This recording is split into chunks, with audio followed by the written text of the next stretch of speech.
sinasabi sa natin 2026. 36. Yung supposed to be na Umakinig matitipid, di ba po? Yung matitipid na hindi na isasama dahil nakita na hindi dapat makasama sa DPWH flood control projects, doon na lang po kukunin para po mas maibigay sa nararapat at mga nangangailangan. Correct. Yan ang dapat Yusek, para ang dami na yung mga mga lumulutong na pangalan. Ano, hindi yung na makurakot yung pera na yan. implicate, even the executive secretary. Ang dami ho na babanggit na pangalan, but not the president. While it is true that the president is the one who brought this up, does the palace maintain that the president is blameless in all of this? Opo, dahil hindi po maglalakas ang loob ang Pangulo na siya pa mismo ang magpapaimbestiga kung alam niya sa sarili niya na meron siyang maling ginawa. Maliban lamang, sinasabi nga natin, kung merong gagawa ng kwento para sirain ang pangalan ng Pangulo. But how do you respond to statements that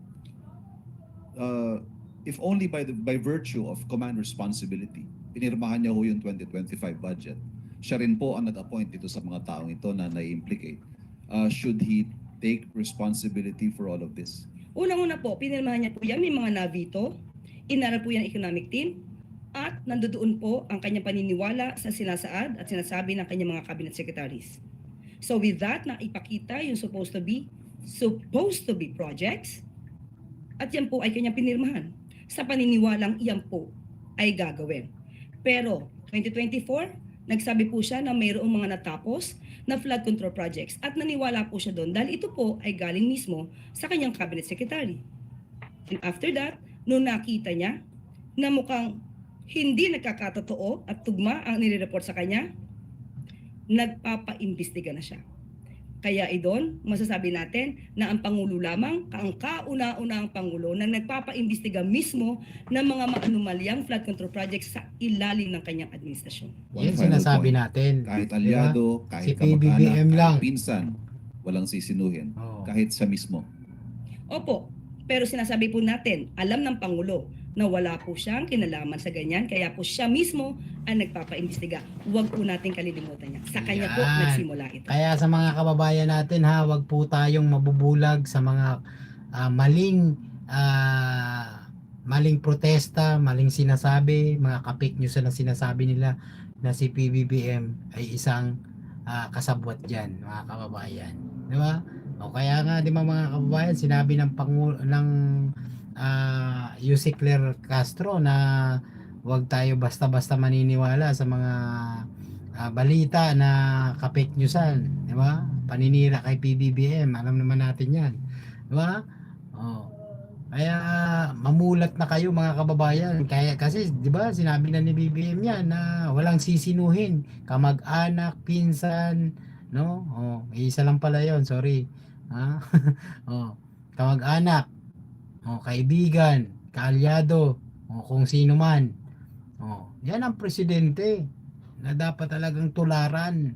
Walang takot, no? Si PBBM lang talaga ang gumawa nito.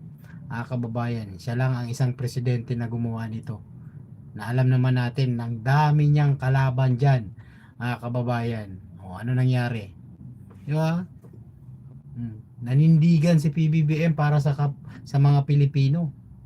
Di ba? Sa taong bayan, nanindigan si BBM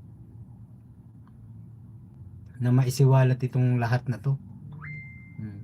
Bakit hindi natin ano si BBM? 'Di ba? Gawing prime minister para matuldukan na 'yan, no? Ewan ko lang kung may tatakbo pang congressman, senador, kung si BBM ang prime minister, 'di ba? Baka wala nang tatakbo 'yan, sigurado mga kababayan, dahil 'di ba? Ano pang tatakbuhin nila kung may ganito tayong presidente na napakahigpit sa mga budget na 'yan, no? Para hindi makurakot, mapangalagaan at naka-monitor 'yan. Di ba po ba mga kababayan ko? Anyway, maraming salamat po sa lahat ng viewers natin at nanonood sa ating live.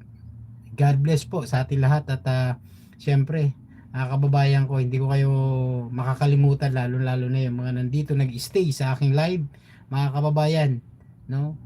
Sana po kaysa nyo po ako, mga kababayan, at sana matulungan po natin ang Pangulong Bongbong Marcos na ilahad, isiwalat ang buong katotohanan, no? At mga ginagawa ng Pangulong Bongbong Marcos. Kaysa nyo po ako, hindi tayo titigil, no? Maraming salamat.